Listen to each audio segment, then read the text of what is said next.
I thought I had the perfect life. That was until the day my world came crashing down in the most unimaginable way. I was sitting at my kitchen table on a Tuesday morning, sipping my coffee and checking our family's bank accounts like I did every week. The morning sun was streaming through the windows and everything felt normal, peaceful even. I clicked on our daughter's college fund account, expecting to see the familiar number that had taken me 16 years to build, $190,000. The screen loaded and my heart stopped. Balance, 0, 0. I blinked hard, thinking my eyes were playing tricks on me. I refreshed the page once, twice, 3 times. The number didn't change. $0.00 stared back at me like a cruel joke. My hands started shaking so badly I could barely hold my coffee cup. 17 years of sacrifice. 17 years of working double shifts at the accounting firm. 17 years of buying generic groceries, skipping vacations, and wearing the same clothes until they fell apart. My name is Claire Thompson, and also my twin daughters Livy and Natty could go to college without drowning in debt like I did. Gone. All of it. Gone.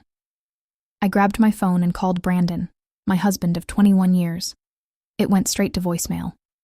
I called again. Voicemail. My chest felt tight, like someone was squeezing my lungs. "Brandon, call me back right now," I said into the phone, my voice cracking. "Something's wrong with the college fund. The money. It's all gone." I hung up and stared at the laptop screen, hoping somehow the numbers would magically reappear. They didn't. That's when I heard footsteps on the stairs. Livy and Natty were coming down for breakfast before school. How was I going to tell them? How do you tell your 16-year-old daughters that their entire future just disappeared? "Morning, Mom," Livy said, walking into the kitchen with her backpack slung over her shoulder. She looked so much like me at that age, with her dark hair and serious brown eyes. She was planning to study medicine at Stanford. Was planning to. Natty followed behind her, already scrolling through her phone. She was the tech genius of the family, always on her computer, always knowing about the latest apps and websites. She wanted to study computer science at MIT, both dreams that now seemed impossible. I must have looked terrible because both girls stopped and stared at me. "Mom, what's wrong?" Natty asked, putting down her phone. I opened my mouth, but no words came out. How do you say it? How do you destroy your children's dreams in one sentence? "The college fund," I finally whispered. It's gone." I expected them to cry. I expected them to scream. I expected them to ask a million questions about how this could happen. Instead, something strange occurred. Livy and Natty looked at each other. Not the confused, panicked look I expected. It was something else. Something that made my stomach twist with confusion. They smirked. Actually smirked. "Mom, don't worry," Livy said, her voice calm and steady. "We handled it." "What do you mean you handled it?" I asked, wiping tears from my cheeks. "Handled what?" Natty sat down next to me and patted my shoulder like she was the parent and I was the child. "Trust us, Mom. Everything's going to be okay." I stared at my daughters, completely lost. Here I was, having the worst moment of my life, and they were, acting like they knew some secret I didn't, like they weren't surprised at all. "Girls, I don't understand. The money for your college, for your future, it's all gone. Your father isn't answering his phone, and I don't know what happened or how to fix this." Livy and Natty exchanged another look. This time I caught something in their eyes that sent chills down my spine. It wasn't sadness or fear. It was satisfaction. "Mom," Natty said softly, "there are things you don't know yet. Things about Dad that we discovered." "What things?" I asked, my voice barely a whisper. But before they could answer, both girls grabbed their backpacks and headed toward the door. "We have to get to school," Livy said. "But don't worry about the money, Mom. We promise you, Everything is going to work out exactly the way it should. And with that, they left me sitting alone in my kitchen, staring at a bank account with $0 and wondering what my own daughters knew that I didn't. What do you think happened to Claire's college fund? And what secret do you think the twins are hiding? Let me know in the comments below, and don't forget to subscribe for the next chapter, where we'll uncover the shocking truth about Brandon's betrayal. The rest of that Tuesday crawled by like torture. I called Brandon 16 more times. Each call went straight to voicemail, and with every unanswered ring, my panic grew stronger. I couldn't concentrate on anything. I kept staring at that bank statement, hoping the numbers would somehow change. By the time the girls came home from school, I was pacing the living room like a caged animal. I'd already called the bank twice, and both times they told me the same thing. The account had been legally accessed by an authorized user. Brandon. My husband had taken every penny. "Mom, you look terrible," Natty said as she walked through the front door. "Did you eat anything today?" I hadn't. Food was the last thing on my mind when my entire life was falling apart. "Sit down," Livy said, guiding me to the couch. "We need to talk." Both girls sat across from me, their expressions serious. Gone were the mysterious smirks from this morning. Now they looked like they were about to deliver news that would change everything. "What you're about to hear is going to hurt," Natty began, pulling out her laptop. "But you need to know the truth about Dad." My heart was already broken, but somehow I knew it was about to shatter into even smaller pieces. Livy took a deep breath. 3 months ago, I was using Dad's computer to print my history report because mine was broken. I accidentally opened his email instead of the printer settings. "And," I whispered. "There were emails, Mom, hundreds of them, from a woman named Jessica Martinez." The name hit me like a physical blow. Jessica Martinez. I knew that name. She worked at Brandon's construction company as the new project manager. Young, beautiful, fresh out of college. I'd met her at the company Christmas party last year. Natty opened her laptop and turned it toward me. We took screenshots of everything before Dad could delete them. I stared at the screen, and my world tilted sideways. Email after email between my husband and this woman. The subject lines alone made me sick. "Missing you. Can't wait for tonight. Our future together." "Keep scrolling," Livy said softly. I did, even though every word felt like a knife to my chest. The emails went back 8 months. 8 months of my husband telling another woman he loved her. 8 months of him planning a life with her while I was working overtime to save for our daughter's education. But the worst was yet to come.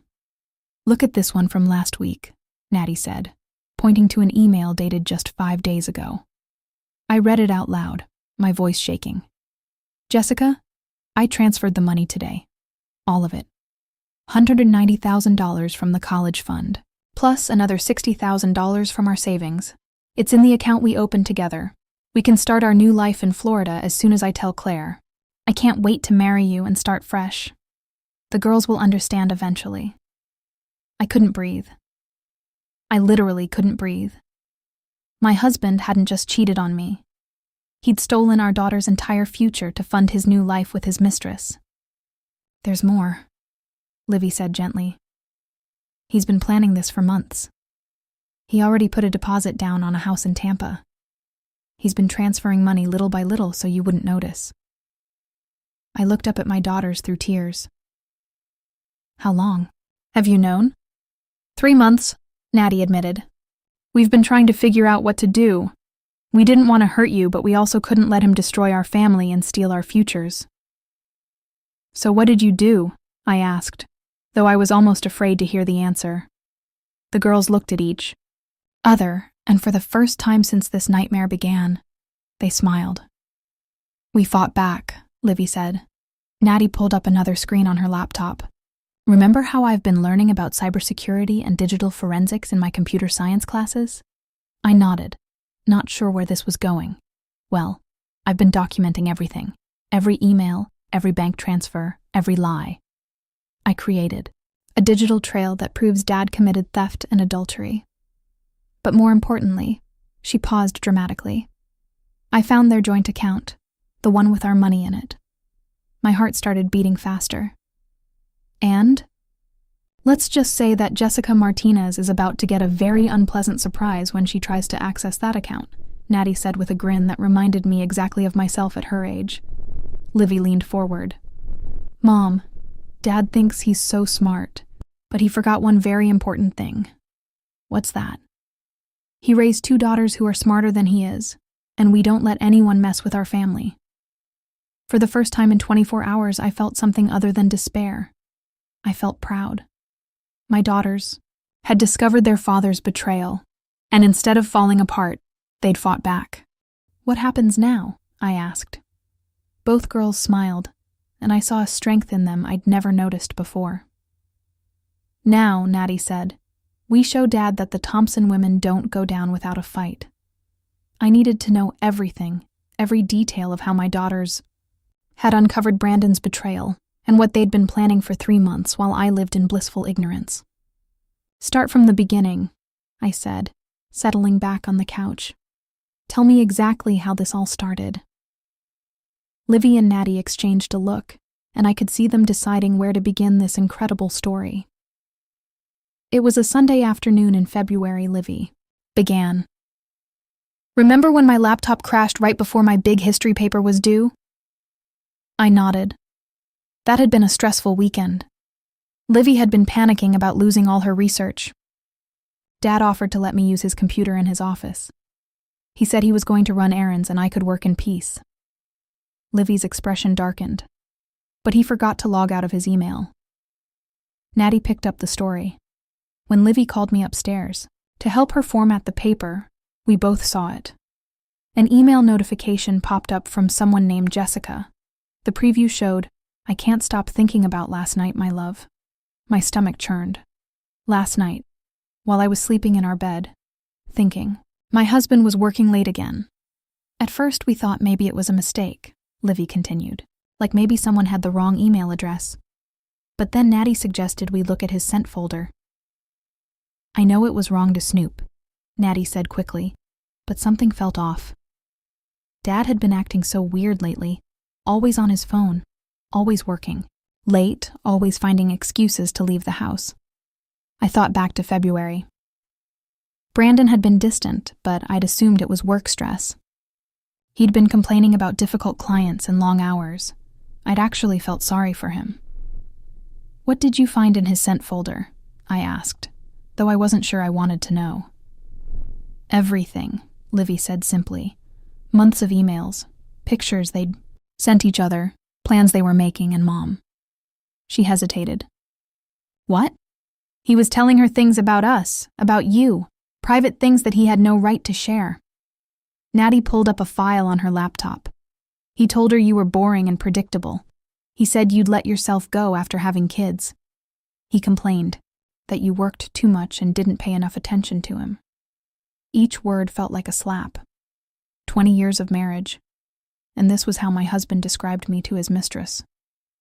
But the worst part, Livy said, was when we found the emails about money. Show me, I said, even though I dreaded seeing it. Natty scrolled through the files. Here, this one from March 15th. I read the email, and my blood turned to ice. Jessica, I've been thinking about our conversation. You're right that we need a substantial amount to start fresh. I have access to about $230,000 between the college fund and our savings. Claire never checks the accounts closely. I can transfer it gradually so she won't notice until it's too late. By summer, we'll have everything we need to disappear. He was planning this for months, I whispered. Gets worse, Natty said grimly. Look at this one from April. The next email made me feel sick. The girls will be fine. They're smart enough to get scholarships, and Claire can take out loans if needed. Our happiness matters more than their college plans. We deserve this fresh start. I stared at the screen in disbelief. My husband was willing to destroy his daughter's futures for his own selfish desires. That's when we decided we had to do something, Livy said. We couldn't just sit back and let him ruin our lives. So what did you do? I asked. Natty grinned, and for a moment she looked like the mischievous little girl who used to hack into my computer to change her bedtime reminders. We started our own investigation. I used my computer skills to track Dad's digital footprint. Every website he visited, every account he accessed, every transaction he made. And I handled the physical evidence, Livy added. I started paying attention to his behavior, documenting his lies, even recording some of his phone conversations when he thought no one was listening. You recorded him? I asked, shocked. Mom, we had to protect ourselves, Livy said firmly. Dad was stealing from us. We needed proof. Natty pulled up another screen. Look at this. I tracked every penny he moved. Small amounts at first, just like he planned. $600 here, $1,500 there, always on days when you were working late or busy with other things. I studied the spreadsheet my 16-year-old daughter had created. It was more detailed than anything I'd ever seen in my accounting work. But here's the thing Dad didn't count on, Natty said with a smile that was both proud and slightly scary. I didn't just track what he was taking. I figured out how to track where it was going. And once we found their joint account, Livy added, we realized we had the power to stop him. I looked at my daughters with a mixture of amazement and concern. What exactly did you do? Both girls smiled, and I saw a determination in their eyes that reminded me of myself when I was their age, fighting to get into college despite having no money. We decided, Natty said slowly, that if Dad wanted to play games with our future, we'd show him how the game is really played. We spent weeks planning everything, Natty said, pulling up a folder on her laptop labeled Project Justice. We knew we had to be smarter than Dad, and we had to make sure he couldn't hurt you or us ever again. I stared at the folder, amazed that my teenage daughters had been running a secret operation right under my nose. The first thing we did was gather evidence, Livy explained. Real evidence that would hold up if we ever needed to go to court. Natty clicked on a subfolder called Digital Evidence. The screen filled with screenshots, saved emails, and bank records. I learned how to capture everything without leaving any traces. Dad never knew I was documenting his activities. How did you get access to his accounts? I asked. Dad's not as smart as he thinks, Natty said with a smirk. He uses the same password for everything. Your birthday plus the year you got married. Once I figured that out, I could access anything. My heart sank a little. Even his passwords were about me. Yet he was still planning to abandon our family. But we needed more than just digital evidence, Livy said. We needed to understand Jessica and what she really wanted. So I created a fake social media profile, Natty continued. I became Ashley Chen, a 25-year-old marketing assistant who just moved to town. I started following Jessica on Instagram and slowly became her online friend. I couldn't believe what I was hearing. You catfished your father's mistress? It was surprisingly easy, Natty admitted. Jessica loves attention and validation. Within 2 weeks, she was telling Ashley everything about her life, including her relationship with a married man who was going to leave his wife for her. Livy pulled out a notebook filled with handwritten notes. While Natty was working on Jessica, I was studying Dad's patterns. When he left the house, where he went, how long he stayed. I even followed him a few times. You followed him? I gasped. That was dangerous. I was careful, Livy assured me. I just needed to confirm what we suspected. And I was right. Every Tuesday and Thursday, he went to Jessica's apartment instead of working late like he told you. Natty turned her laptop screen toward me again. But here's where it gets interesting. Through my conversations with Jessica, I learned something Dad doesn't know. What? Jessica has another boyfriend, both girls said in unison. My mouth fell open. What? His name is Richard Blackwood, Natty explained. He's a wealthy businessman who owns several restaurants downtown. Jessica has been dating him for 4 months, even while she's been with Dad. She's playing them both, Livy added. She told Ashley that she's planning to take Dad's money and then disappear with Richard to start a restaurant in California. I felt dizzy. So she never intended to actually be with your father? Nope, Natty said cheerfully. She just wanted his money. She even laughed about it to Ashley, saying older married men are easy targets because they're so desperate to feel young again. The betrayal was so deep, so layered, that I almost felt sorry for Brandon. Almost. But we weren't done gathering information, Livy said. We needed to know exactly when Dad planned to make his move. So I hacked into his calendar and email drafts, Natty said casually, as if hacking was something normal teenagers did every day.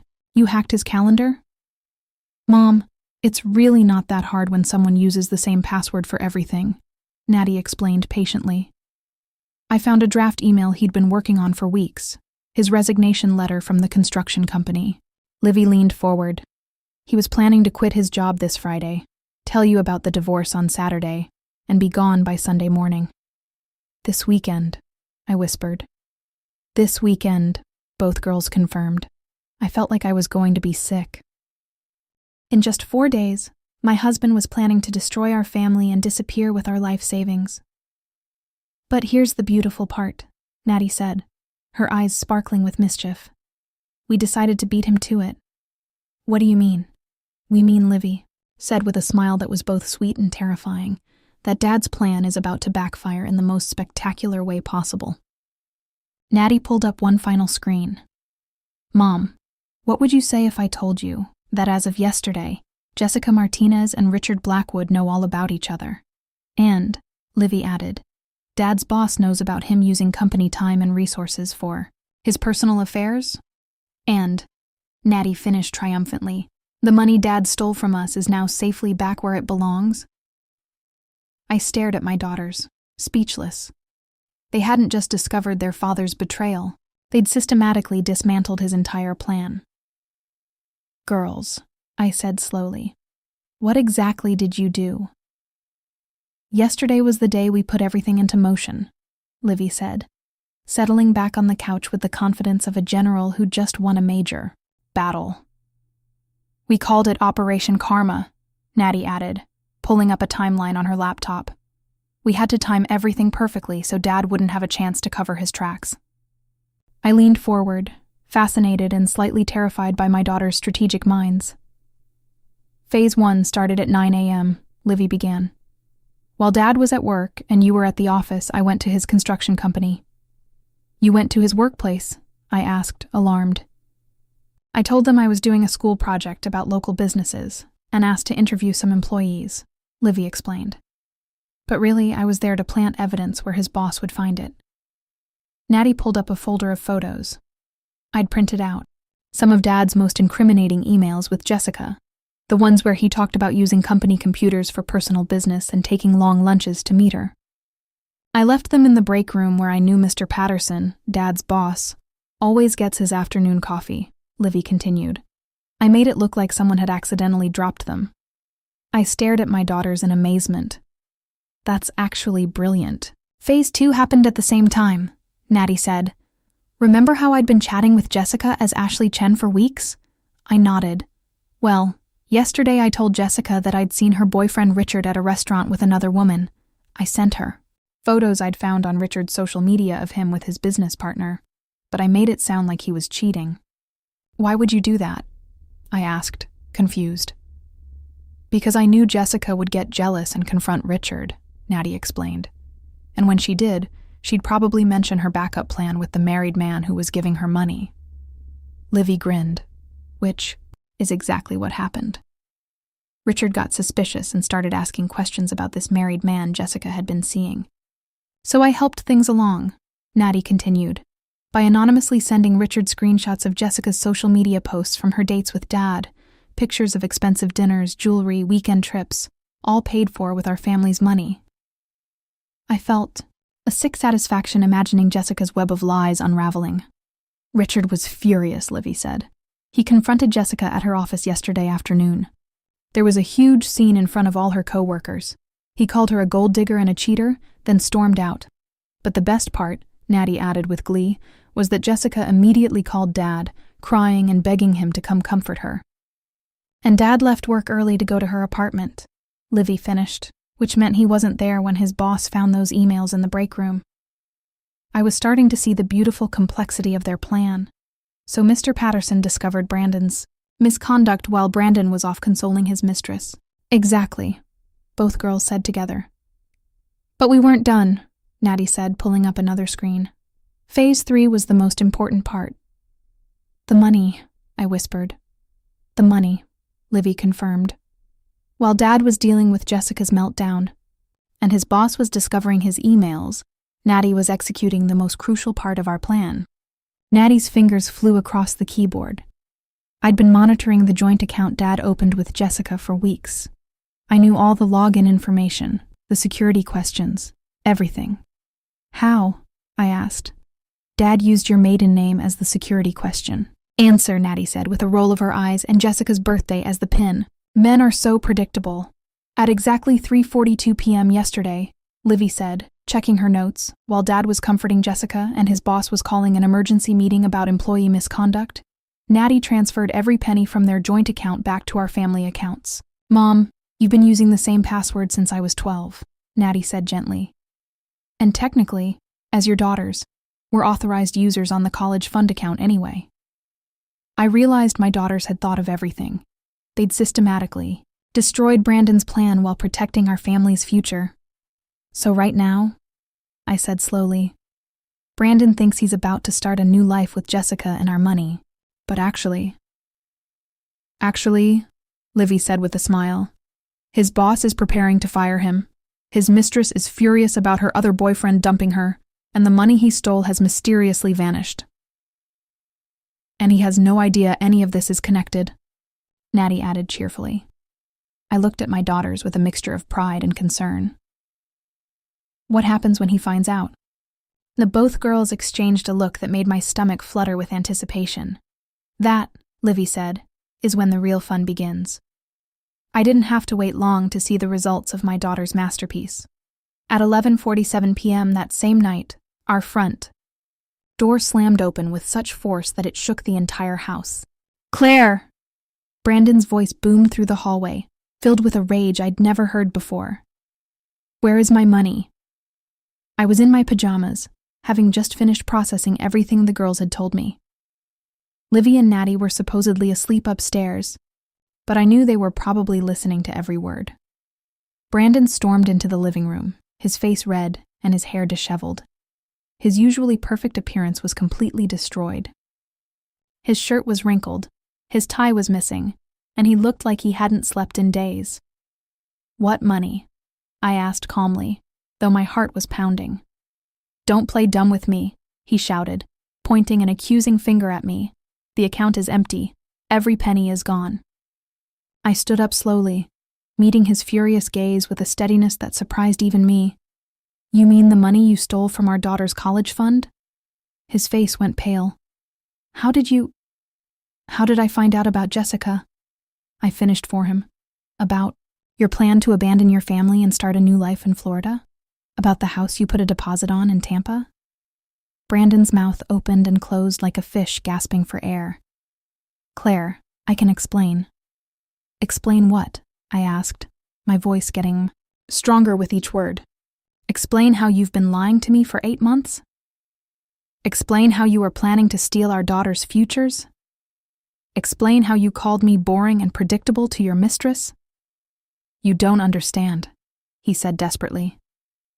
Jessica and we have something special, something real. You and we've been living like roommates for years. The audacity of his words hit me like a physical blow. So you decided to solve that problem by stealing from our children?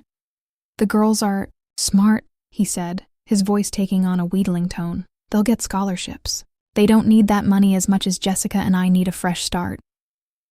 I stared at this man I'd been married to for 21 years, and I realized I didn't recognize him at all. Where have you been tonight, Brandon? His face crumpled. Everything's falling apart, Claire. Mr. Patterson fired me today. He said I was using company resources for personal business and that I was a liability to the company. And Jessica?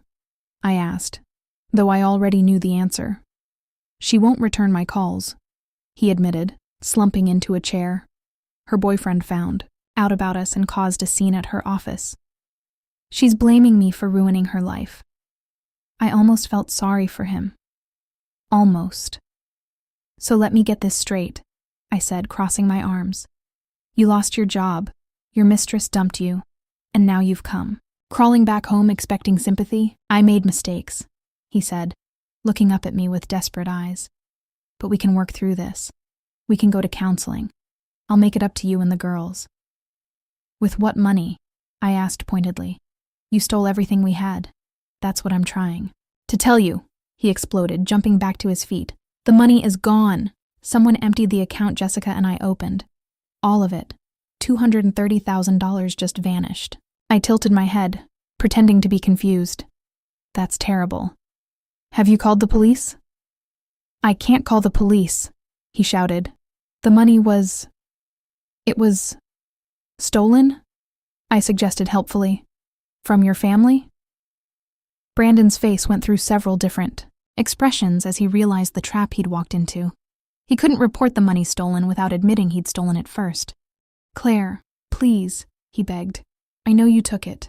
Just give it back and we can figure this out. I didn't take anything, I said honestly. I've been at work all day, and I only found out about your affair this afternoon. Then who? He started to ask, then stopped. His eyes widened as he looked toward the staircase. The girls, he whispered. At that exact moment, Livy and Natty appeared at the top of the stairs in their pajamas, looking like innocent teenagers who'd been awakened by the shouting. Dad? Livy called down sweetly. Is everything okay? You're being really loud. What's wrong? Natty added, rubbing her eyes like she'd just woken up. Brandon stared at his daughters, and I could see the exact moment he realized he'd been outplayed by two 16-year-olds. You, he said slowly, pointing at them. You did this. Both girls looked at each other with perfectly innocent expressions. Did what, Dad? They asked in unison. And that's when Brandon completely lost control. Brandon's face turned purple with rage as he stared at our daughters. You little... He started, then caught himself. Even in his fury, he knew better than to say what he was thinking. Girls, come down here, I said firmly. I think it's time we all had an honest conversation. Livy and Natty walked down the stairs with the calm confidence of people who held all the cards. They sat on the couch across from their father, looking like they were about to deliver a business presentation. Dad, Livy began, her voice steady and mature. We know everything. Every lie, every stolen dollar, every promise you made to Jessica about abandoning us. We have recordings of your phone calls, Natty added, pulling out her phone. Screenshots of every email, bank records showing exactly when and how you stole from us. Brandon's mouth opened and closed several times before he found his voice. You've been spying on me? We've been protecting our family, Livy corrected. Someone had to, since you clearly weren't going to. You have no idea what you've done, Brandon said, his voice shaking. Jessica and I had plans. We were going to start over, build something beautiful together. With our college money, Natty said. Flatly, money Mom saved for 16 years, while you pretended to be a loving father and husband. And about Jessica, Livy continued with a small smile. You should know that she never planned to stay with you anyway. Brandon's face went white. What are you talking about? Natty pulled up her laptop and showed him screenshots of conversations between Ashley Chen and Jessica. She was using you, Dad. She has another boyfriend, Richard Blackwood.